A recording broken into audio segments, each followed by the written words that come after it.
Hello friends, welcome to another video of BMLT education point. আমরা যে ভায়াল series শুরু করেছিলাম, মানে মেডিকেল ল্যাবের ক্ষেত্রে যেসব ভায়াল আমরা ইউজ করি সেই ভায়াল সম্পর্কে যে ভিডিওর একটা সিরিজ আমি শুরু করেছিলাম, আজ তার চতুর্থ ভিডিও। আগে আমরা ইডিটিএ ভায়াল, ক্লট ভায়াল এবং তার সাথে সুগার ভায়াল সম্বন্ধে জেনেছি।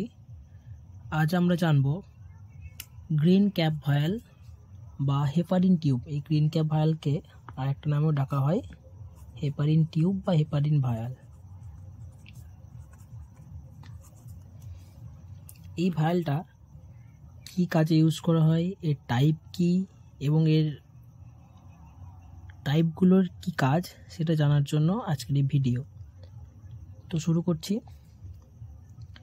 প্রথম হচ্ছে এই গ্রিন ক্যাপ ভায়ালের মধ্যে কোন অ্যান্টিকোয়াগুলেন্ট থাকছে। প্রথমে বলেছি হেপারিন ভায়াল, তো এর মধ্যে আমাদের অ্যান্টিকোয়াগুলেন্ট হিসেবে থাকছে হেপারিন, যেটা আমাদের বডিতে যে ব্লাড আছে বডির মধ্যেও এই হেপারিনই থাকে।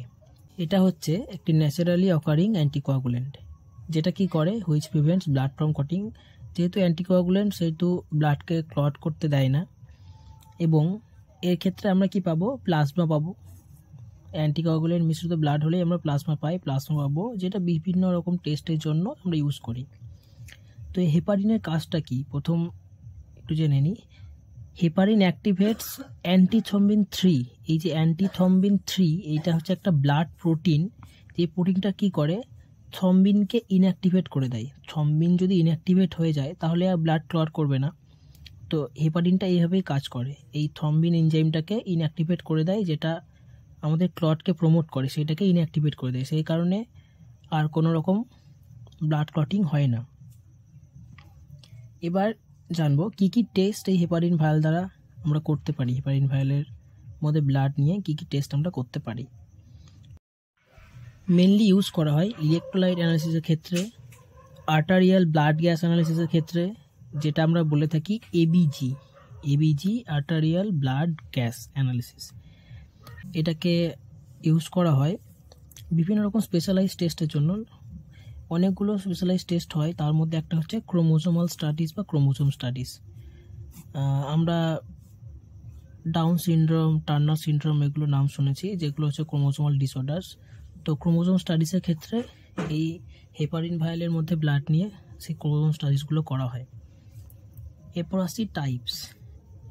কী কী টাইপের এই হেপারিন ভায়াল হতে পারে। মেনলি হচ্ছে 2 টাইপের হয়, একটা হচ্ছে সোডিয়াম হেপারিন আর একটা হচ্ছে লিথিয়াম হেপারিন। আরও একটা হয় যেটা হচ্ছে অ্যামোনিয়াম হেপারিন। এই অ্যামোনিয়াম হেপারিনটা অতটা ইউজ করা হয় না, বেশিরভাগ ক্ষেত্রে আমরা দেখি সোডিয়াম হেপারিন অথবা লিথিয়াম হেপারিন ইউজ করা হচ্ছে।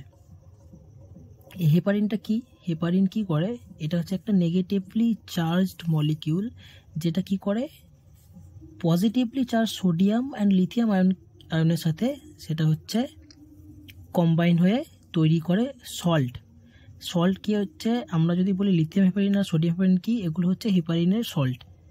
হেপারিনের সাথে সোডিয়াম অ্যান্ড লিথিয়াম আয়নটা বাইন্ড করে এই সোডিয়াম হেপারিন আর লিথিয়াম হেপারিনটা তৈরি করছে। হেপারিন হচ্ছে নেগেটিভলি চার্জড মলিকিউল, আর সোডিয়াম অ্যান্ড লিথিয়াম এগুলো হচ্ছে পজিটিভলি চার্জড আয়ন।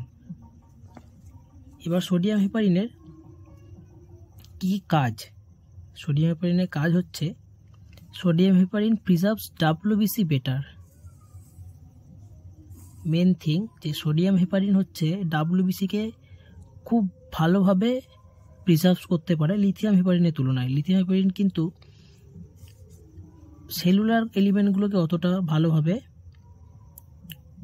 প্রিজার্ভ করতে পারে না, তাই সোডিয়াম হেপারিন হচ্ছে সেই ক্ষেত্রে ইম্পর্টেন্ট। কিন্তু আরেকটা জিনিস এর মধ্যে রয়েছে, সেটা হচ্ছে সোডিয়াম হেপারিন এর মধ্যে সোডিয়াম আয়ন থাকার কারণে এটা ইলেকট্রোলাইট অ্যানালিসিসের ক্ষেত্রে খুব একটা কার্যকরী নয়। সেক্ষেত্রে কি হবে, it may over estimate sodium levels. Sodium হেপারিনের মধ্যে যেহেতু সোডিয়াম আয়ন রয়েছে, তো যখন আমরা ইলেকট্রোলাইট টেস্ট এর দ্বারা করব, তখন সেটা কি হবে, সোডিয়াম লেভেলটাকে হয়তো বাড়িয়ে দিতে পারে। সেক্ষেত্রে সোডিয়াম হেপারিন কিন্তু ইলেকট্রোলাইট অ্যানালিসিসের ক্ষেত্রে ইউজ করা হয় না, সেক্ষেত্রে আমরা লিথিয়াম হেপারিনই ইউজ করি।